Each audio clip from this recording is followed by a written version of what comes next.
Hello friends, कैसे हैं आप लोग। उम्मीद है फिट हैं, लाइफ एंजॉय कर रहे हैं। फ्रेंड्स, आज डिटेल से वीडियो शेयर करेंगे मिंट प्लांट्स के अबाउट, मतलब हमारे पुदीने के प्लांट। इनको आप रूफटॉप पे, बालकनी पे, टेरेस पे इजीली ग्रो कर सकते हैं। लेकिन अगर आप पंजाब से बिलोंग करते हैं जहाँ पे बहुत ज़्यादा गर्मी होती है मई, जून, जुलाई, अगस्त में, तब आप इनके गमलों को फुल डे सनलाइट में नहीं रख सकते, आपके प्लांट्स चलने लगेंगे। अब ये हमारे पास बड़े साइज़ के मिट्टी के प्याले हैं, जिसको आप क्ले पॉट्स कहते हैं। बड़े बड़े साइज़ के छोटे छोटे मिट्टी के प्याले हैं। और ये हमारे सारे के सारे मिंट्स वो हैं जो बहुत ज़्यादा जंगली हैं, वाइल्ड हैं, और ये इंडियन मिंट है। इसके साइज़ को आपने कितना बड़ा करना है, किस तरह इनकी ग्रोथ डबल ट्रिपल की जाए, कौन सा फर्टिलाइज़र इनको पसंद है, पानी की क्या रिक्वायरमेंट है, गमला कैसा होना चाहिए, ये बहुत इंपॉर्टेंट चीज़ें हैं मिंट प्लांट्स के लिए। अगर आप क्लोज व्यू करें तो ये बहुत ही इंटेंगल्ड सा इसका प्लांट है, लीव्स का पैटर्न है, और ये बहुत ही वाइल्ड है, जंगली है। इसका टेस्ट भी थोड़ा वाइल्ड होता है। और इनको हमेशा चौड़े गमलों में ग्रो किया करें, क्योंकि मिंट के प्लांट्स कुछ ऐसे होते हैं, ये रूट्स को बहुत डीपली ट्रैवल नहीं करते हैं, ये बहुत ज़्यादा साइडों पे डेवलप करते हैं, जिसकी वजह से नए पप्स निकलते हैं। आपका गमला विद इन 6 मंथ्स 3 मंथ्स बहुत ज़्यादा बुशी हो जाता है। और आप इनको जितना हार्वेस्ट करते हैं ये उतना वाइल्ड होके ग्रो होते हैं। अगर एक ब्रांच को एक जगह से कट करते हैं तो वो 2-3 जगह से स्प्राउट करती है, और आपका गमला बहुत जल्दी बुशी हो जाता है। आपका प्लांट, आपका पॉट बिल्कुल हरा भरा सा होता है।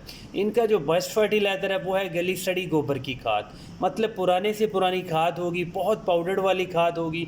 वो जैसे ही आप गमलों में डोज करेंगे तो आपके गमलों के जो प्लांट्स हैं उनका साइज़ डबल होने लगेगा, लीव्स का साइज़ डबल होने लगेगा।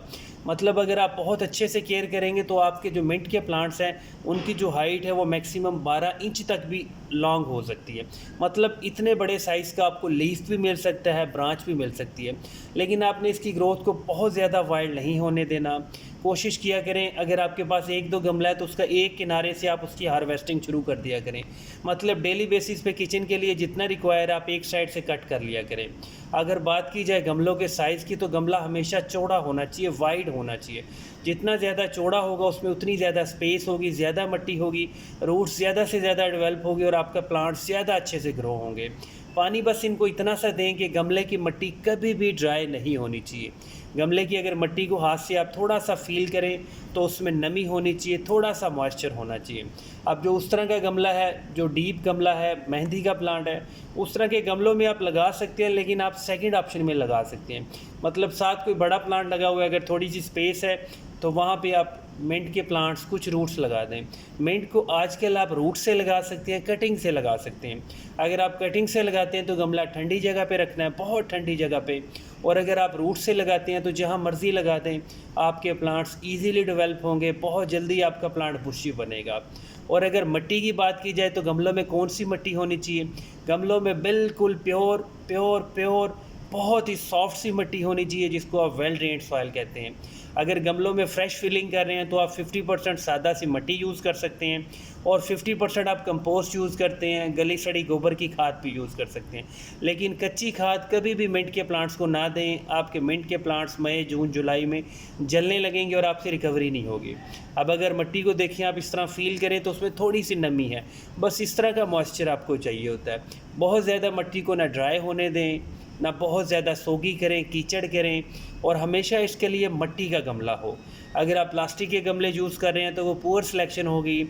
अगर आप सीमेंट का गमला यूज़ करें वो एक ऑप्शन है, लेकिन कोशिश करें मिट्टी का गमला। अब हमारा ये टेरेस है, यहाँ पे भी फुल डे सनलाइट आती है, लेकिन हमने कोशिश की है इसके प्लांट्स को ऐसे गमलों में फिट किया है जो दो थोड़े बड़े साइज़ के प्लांट्स के पत्तों के नीचे छुप जाते हैं। यहाँ पे आपके प्लांट्स ईजिली सर्वाइव करते हैं। और ये जो गमला है ये हमारा किन्नू का प्लांट है। इसके साथ हमने बहुत सारे इसके सीड लगाए थे। बेसिकली मिंट को हम सीड से भी ग्रो कर सकते हैं, लेकिन ये प्रोसेस बहुत डिफ़िकल्ट होता है, टाइम कंज्यूमिंग है और बहुत डिफ़िकल्ट है। अब इस गमले के अंदर हमने कम से कम 80 to 100 सीड लगाए थे, जिसमें से 10 से 12 सीड जर्मिनेट हुए हैं, और जो सीड जर्मिनेट हुए हैं वो बहुत अच्छे से ग्रो हो रहे हैं। और यहाँ पे हाफ डे सनलाइट आती है। मिंट्स के प्लांट को बेसिकली सिर्फ़ और सिर्फ 3 से 4 घंटे की डायरेक्ट धूप चाहिए। अगर इनडायरेक्ट धूप लग रही है, फिल्टर्ड होके लग रही है, तो कोशिश करें कि अगर 8-10 घंटे भी लग जाए तो कोई इशू नहीं है।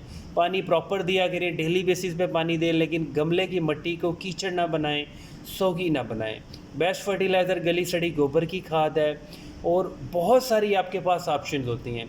मिंट्स के प्लांट जैसे बड़े गमलों में लगा सकते हैं, इसी तरह आपके चिलीज़ के प्लांट, टोमेटोज़ के प्लांट्स कम से कम होने चाहिए। रूफ टॉप पे आपके पास इतनी सी स्पेस होती है कि आप अपनी बेसिक सी रिक्वायरमेंट को पूरा कर सकते हैं। अब ये टोमेटोज़ के प्लांट हैं, साथ चिलीज़ के भी प्लांट हैं, बिल्कुल अच्छे से ग्रो कर रहे हैं। और इसी गमले के अंदर बिल्कुल अंदर करके हमने मिंट्स के प्लांट्स भी लगाए हैं, जो बहुत अच्छे से स्प्राउट कर रहे हैं। मतलब 3 in 1 4 in 1 आपका गमला हो जाता है। और ये कुछ ऐसे प्लांट्स अगर बाई चांस ड्राई भी हो जाते हैं, जैसे आपका टोमेटो का प्लांट ड्राई हो जाता है, आप उसको पकड़े रूट समेत बाहर निकाल दें, मतलब आपके गमले को कोई डिस्टर्बेंस नहीं करेगा। आपका बड़ा प्लांट किन्नू का चल रहा है, वो चलता ही रहेगा। इसको फुल डे सनलाइट कभी भी ना दिया करें। मिंट्स के प्लांट्स गर्मी में जल जाते हैं, और अगर आप इसको लान में क्यारी में लगाते हैं, फिर आप फुल डे सनलाइट में रख सकते हैं अपने प्लांट्स।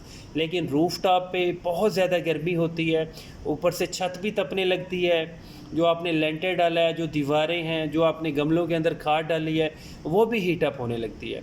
अब हमने लान में भी इसके बहुत सारे प्लांट्स लगाए हैं बाउंड्री वॉल के साथ, इस साइड भी और उस साइड भी, वो भी अच्छे से बिल्कुल वाइल्ड ग्रो हो रहे हैं, और वो भी कुछ ठंडी मीठी जगह पे है। वहाँ पे अगर फुल डे सनलाइट लग भी जाए तो कोई इशू नहीं है, क्योंकि ज़मीन का सरफेस एरिया ज़्यादा होता है। जब आप रूट्स निकलती हैं तो उसको स्ट्रेस का शॉक नहीं लगता। अब ये वाले जो मिंट के प्लांट्स हैं, इनको हमने सीड से ग्रो किया था, और ये एग्जैक्ट 60 या 70 डेज़ के बाद अपडेट है। छोटे छोटे से हमारे बेबी प्लांट्स बन गए हैं। इनको हम भी कहीं ना कहीं शिफ्ट कर देंगे। लेकिन मिंट को आप सीड से ग्रो कर सकते हैं, लेकिन ईजी प्रोसेस नहीं है।